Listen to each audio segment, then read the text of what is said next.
Ktorá z pozícií je v hádzanej skutočná? Je to za A kokpit, za B pilot, alebo za B. Pilot? Áno. Nie je to správna odpoveď, je to pivot. Takže prisudzujeme bod tu na súperke. 1-0. Koľko bodov treba na výhru setu v badmintone? Je to za A 15, za B 21, alebo za C 25? Dobre, tak preskakujeme túto otázku. Koľko hráčov je na palubovke za jeden tím v basketbale? Je to za A 5, za B 6, alebo za C 7? Za B. Bčko 6. Nie je to správna odpoveď. Máme stav 1-1. 2-0. Či 2-0?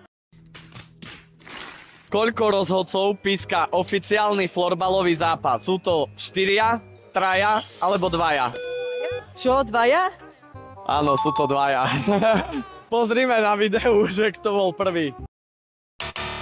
Dobre, takže máme 3-0 víťazov, ktorí idú do finále.